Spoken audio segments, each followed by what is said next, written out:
আমন্ত্রণ চ্যানেল 24 এর সন্ধ্যা 7টার খবরে শুনছিলেন সিলন ফ্যামিলি ব্লেন্টি সংবাদ শিরোনাম আপনাদের সাথে আমরা দুজন আছি। আমি সাবিহা নেগার দৃষ্টি, মোহাম্মদ ইমতিয়াজ। নানা কর্মসূচিতে স্মরণ করা হলো রক্তাক্ত জুলাই গণঅভ্যুত্থানের দ্বিতীয় বছরে শহীদদের প্রতি শ্রদ্ধা জানিয়েছে এনসিপি। দলটির আহ্বায়ক নাহিদ ইসলাম বলেছেন, সরকারকে প্রমাণ করতে হবে তারা জুলাইয়ের পক্ষে। জুলাই হত্যায় শেখ হাসিনা সহ জড়িতদের বিচার নিশ্চিতের দাবিও জানিয়েছে গণ অভ্যুত্থানে জন্ম নেয়া এই দলটি। সহযোদ্ধাদের স্মরণ, অপূর্ণতার ক্ষোভ নিয়েও অপেক্ষা চলমান। জুলাইয়ের প্রথম দিনে রায়েরবাজার গণকবরে শ্রদ্ধা জানান গণ অভ্যুত্থানে আহত ও শহীদ পরিবারের সদস্যরা।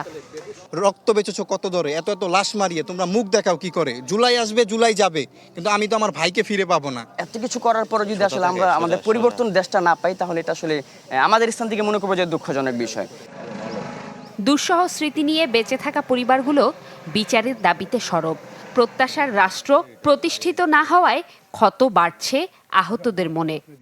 এখন আমরা জুলাই পরবর্তী সময়ে এসে দেখতেছি যে খুন, হত্যা, ধর্ষণ এটা চলমানই। 2 বছর পর কোনোটাই বাস্তবায়ন দেখছি না। না পাচ্ছি বিচার, না পাচ্ছি আমরা চিকিৎসা, না দেশের উন্নতি। শহীদদের গণকবরে শ্রদ্ধা জানায় জাতীয় নাগরিক পার্টিও। শেখ হাসিনা সহ জুলাই হত্যাকাণ্ডে জড়িতদের বিচার নিশ্চিতের দাবি জানান নেতারা। আহ্বান জানান আগামী 5 আগস্টের মধ্যে জুলাই জাদুঘর উদ্বোধনের।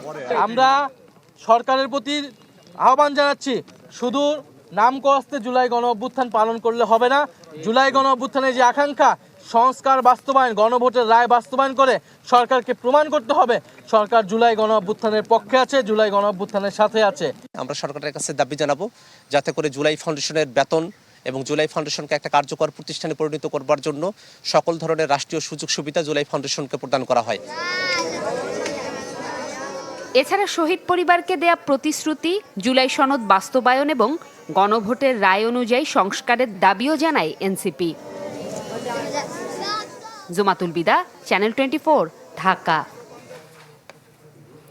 জুলাই শহীদদের স্মরণে প্রথম প্রহরে কেন্দ্রীয় শহীদ মিনারে জাতীয় সঙ্গীত ও মোমবাতি প্রজ্বলন কর্মসূচি পালন করেছে ছাত্রদল। এ সময় প্রধানমন্ত্রীর রাজনৈতিক উপদেষ্টা রুহুল কবির রিজভী বলেন, জুলাইয়ে শহীদদের আত্মত্যাগ বাংলাদেশের গণতান্ত্রিক আন্দোলনের ইতিহাসে চিরস্মরণীয় হয়ে থাকবে। তাদের রক্তের বিনিময়ে অর্জিত গণতান্ত্রিক আকাঙ্ক্ষা বাস্তবায়নে সবাইকে ঐক্যবদ্ধভাবে কাজ করার আহ্বান জানান তিনি। আর ছাত্রদল নেতারা বলেছেন, জুলাই শহীদদের আত্মত্যাগ বৃথা যেতে দেয়া হবে না।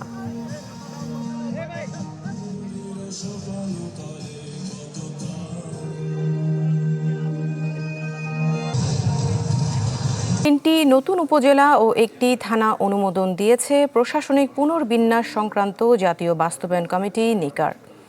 সচিবালয়ে প্রধানমন্ত্রী তারেক রহমানের সভাপতিত্বে নিকারের 121তম বৈঠকে এই অনুমোদন দেয়া হয়।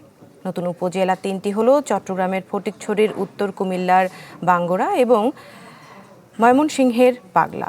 পাশাপাশি চট্টগ্রামের হাটহাজারী থানাকে বিভক্ত করে গঠন করা হয়েছে হালদা থানা।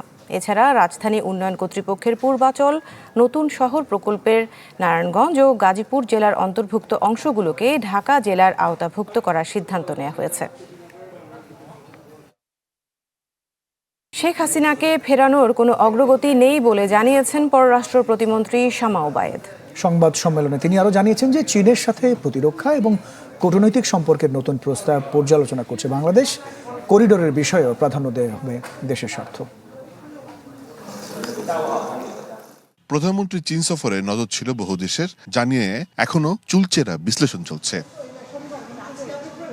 আর তাই বুধবার বিকেলে পররাষ্ট্র প্রতিমন্ত্রীর কাছে প্রশ্ন ছিল 2টি বিষয়ে। জবাবে প্রতিমন্ত্রী বলেন, করিডোর থেকে ব্যবসা বাণিজ্য আর যাই করুক না কেন নিজ স্বার্থকেই প্রাধান্য দেবে ঢাকা। এই সফরের পরে আর চাইনিজ ইনভেস্টমেন্ট আরও অনেক বেশি বৃদ্ধি পাবে, নতুন নতুন ইনভেস্টমেন্ট আসবে এবং যেই সাজেশনগুলো, যেই প্রস্তাবগুলো দেওয়া হয়েছে চীন সরকারের পক্ষ থেকে 2+2 এখানে বৈঠক এবং ইকোনমিক করিডোর, সেটা নিয়ে অবশ্যই বাংলাদেশ সরকার আমরা পর্যালোচনা করছি। এবং ভিন্ন এক প্রশ্নের জবাবে শামা ওবায়েদ বলেন, শেখ হাসিনার প্রত্যর্পণ ইস্যুতে তেমন কোনো অগ্রগতি নেই। জানান, বিগত আমলে পাচার হওয়া অর্থ ফেরত আনতে কাজ করছে সরকার। নতুন কোনো আপডেট নাই, এইটা প্রক্রিয়াধীন আছে। যে সকল সংশ্লিষ্ট সরকারের সাথে আমাদের কথা চলছে, এই এগ্রিমেন্টের মাধ্যমে আমরা এক ধাপ এগিয়েছি। আমাদের জনগণের টাকা যে পাচার হয়েছে সেই টাকা বাংলাদেশে ফেরত আনার ক্ষেত্রে আমরা এক ধাপ এগিয়েছি সেই এগ্রিমেন্টগুলোর মাধ্যমে, এবং সেই কাজ চলমান আছে। প্রতিমন্ত্রী বলেন, ইরানের সর্বোচ্চ নেতার জানাজায় জাতীয় সংসদের স্পিকার বাংলাদেশকে প্রতিনিধিত্ব করবেন। আমরা সকলে যারা মুসলিম আছি তাদের একটা শ্রদ্ধার জায়গা থেকে অবশ্যই এটা গুরুত্বপূর্ণ। মোর্শেদ হাসিব, চ্যানেল 24, ঢাকা। আইসিইউ সেবার অভাবে যেন মৃত্যুহার না বাড়ে সেজন্য সরকার কাজ করছে বলে জানিয়েছেন জিয়াউর রহমান ফাউন্ডেশনের vice chairman doctor Zubaida Rahman. রাজধানী শাহবাগে Bangladesh society of critical care মেডিসিনের জাতীয় সম্মেলনে তিনি বলেন, আইসিইউ সেবার অবস্থা সংকটময়, সুষ্ঠু পরিকল্পনার মাধ্যমে এই পরিস্থিতির পরিবর্তন সম্ভব। এ সময় স্বাস্থ্যমন্ত্রী সর্দার সাখাওয়াত হোসেন বলেছেন, জবাবদিহিতা নিশ্চিত করা গেলে চিকিৎসা সেবার উপর মানুষের আস্থা বাড়বে। জানান, চীনের সহায়তায় সারা দেশে 1000 বেডের 20টি হাসপাতাল নির্মাণ করা হবে।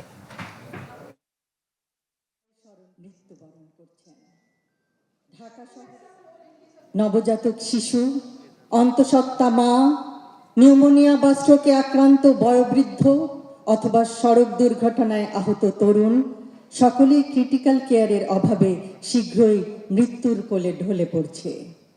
কিন্তু নিঃসন্দেহে পরিস্থিতির পরিবর্তন সম্ভব। আমরা সংকল্প গ্রহণ করলে আর কোনো দেশবাসী তার গুরুতর শারীরিক অবস্থার সময় বিনা চিকিৎসায় মৃত্যুবরণ করবে না। ছায়া মন্ত্রিসভা গঠন করেছে বিরোধী দল জামাত ইসলামী। জাতীয় সংসদের এলডি হলে ব্রিফিংয়ে এই তথ্য জানিয়েছেন দলটির আমির ডক্টর শফিকুর রহমান। বলেন, সাংবিধানিক মর্যাদা না থাকলেও বিশ্বে এর নজির আছে। হুঁশিয়ারি দেন, কাঙ্ক্ষিত সংস্কার না হলে আরেকটা গণ অভ্যুত্থানের। সরকারি দলের প্রতিটি মন্ত্রণালয় কিংবা মন্ত্রীর বিপরীতে কাজ করবেন বিরোধী দলীয় সংসদ সদস্যরা, যারা পর্যবেক্ষণ করে ওই মন্ত্রণালয়ের জন্য প্রস্তাব করবেন বিকল্প নীতি। এমন ধারণাই ছায়া মন্ত্রিসভা, যা মূলত যুক্তরাজ্যের সংসদীয় ব্যবস্থায় প্রচলিত। ফেব্রুয়ারিতে বাংলাদেশেও এমন ধারণা দেয় বিরোধী দল। অবশেষে বাজেট পরবর্তী সংবাদ সম্মেলনে বিরোধী দলীয় নেতা জানান, তারা ছায়া মন্ত্রিসভা গঠন করেছেন, তবে বিস্তারিত উপযুক্ত সময় জানানো হবে। আমরা বিরোধী দলে থাকলেও তারা ছায়া মন্ত্রিসভা হিসেবে আমাদেরকে পরামর্শ দিয়ে সরকারের বিভিন্ন কাজ অবজার্ভ করে আমাদেরকে পরামর্শ দেন। আবার কোনো সময় যদি আমরা আল্লাহর ইচ্ছায় সরকারি দলেও যাই, তখন এটা বিলুপ্ত হবে না, তখন ওইটা থাকবে। আমাদের কাজকে অবজার্ভ করে আমাদের ত্রুটিগুলো ধরে দিয়ে আমাদেরকে সহযোগিতা করার জন্য। সংবাদ সম্মেলনে ডাক্তার শফিকুরের মন্তব্য, স্বৈরাচারী পদ্ধতি এখনো রয়ে গেছে, তাই সামনে হতে পারে আরেকটা বিপ্লব। এ সময় বলেন, তিস্তা মহাপরিকল্পনা বাস্তবায়ন হতেই হবে।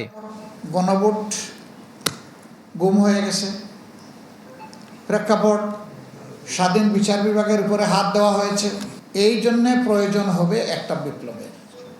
এই বিপ্লবে বিএনপিও সঙ্গী হইলে আমরা বলবো ওয়েলকাম। আমার প্রজেক্ট আমি বাস্তবায়ন করবো, আরেকজন কেন এখানে নাকুশ হবে?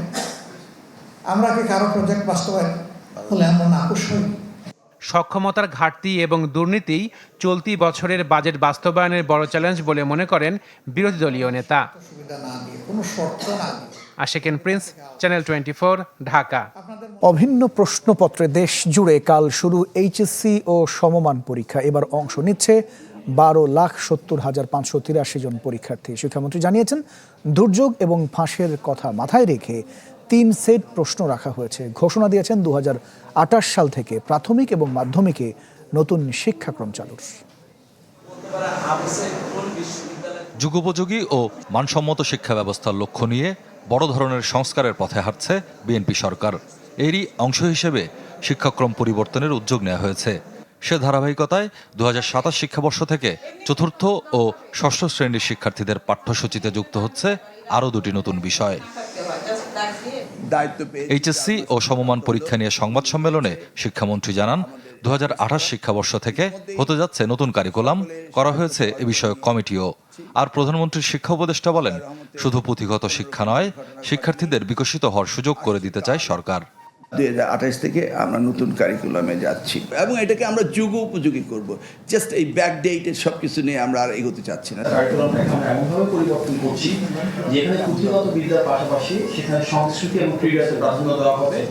সহশিক্ষা কার্যক্রম বা এক্সট্রা কারিকুলার অ্যাক্টিভিটিসকে আমরা পুরো এডুকেশন সিস্টেমে নিয়ে আসতে চাইছি। শিক্ষার্থী ঝরে পড়ার কারণ উদ্ঘাটনে কাজ চলছে জানিয়ে মন্ত্রীর প্রত্যাশা আগামীতে এমন ঘটনা ঘটবে না। বলেন, কোচিং সেন্টার খুলতে সরকারের অনুমতি নিতে হবে। আমরা শিক্ষকদের তাদের ইনস্টিটিউশনে তারা এডিশনাল অনারিয়াম নিয়ে হোক যেভাবে হোক তারা ইনহাউস কোচিং করাতে হবে এবং কোচিং সেন্টার যারা রয়েছে তারাও এই দেশে কোচিং সেন্টার যদি আপনার বানাতে হয় তাহলে সরকারের কাছ থেকে অনুমতি নিতে হবে। শিক্ষামন্ত্রী জানান, আগামী বছর থেকে মাদ্রাসা ও কারিগরিতেও কমন বিষয়গুলোর পরীক্ষা একই প্রশ্নে হবে। এবছর পরীক্ষা কেন্দ্রের নিরাপত্তায় নিয়োজিতদের দেয়া হচ্ছে বডি ওর্ন ক্যামেরা। 2027 এর এসএসসি পরীক্ষা আমরা 7ই জানুয়ারি থেকে শুরু করছি এবং আমরা স্বপ্নিল শাহরিয়ার শিশির, চ্যানেল 24, ঢাকা। বিচার বিভাগ, আইনজীবী এবং সাংবাদিক সহ অংশীজনদের সম্মিলিত প্রচেষ্টা ও আন্তরিক অংশগ্রহণ নিশ্চিত করা গেলে ন্যায় বিচার প্রাপ্তি সহজ হবে বলে মনে করেন রাষ্ট্রপতি মোহাম্মদ শাহাবুদ্দিন। বঙ্গভবনে ল রিপোর্টার্স ফোরামের বিদায়ী কমিটির সাথে সৌজন্য সাক্ষাতে তিনি বলেছেন, বর্তমান সরকার সংবিধানের আলোকে আইনের শাসন, মানবাধিকার এবং সুশাসন প্রতিষ্ঠাকে সর্বোচ্চ গুরুত্ব দিচ্ছে। বিচার ব্যবস্থার আধুনিকায়ন এবং তথ্য প্রযুক্তির ব্যবহার সম্প্রসারণে বাস্তবায়ন করা হচ্ছে বিভিন্ন উদ্যোগ। অপতথ্য এবং সামাজিক যোগাযোগ মাধ্যমে মিথ্যাচারের চ্যালেঞ্জ মোকাবেলায় সতর্ক থাকার তাগিদও দিয়েছেন রাষ্ট্রপতি।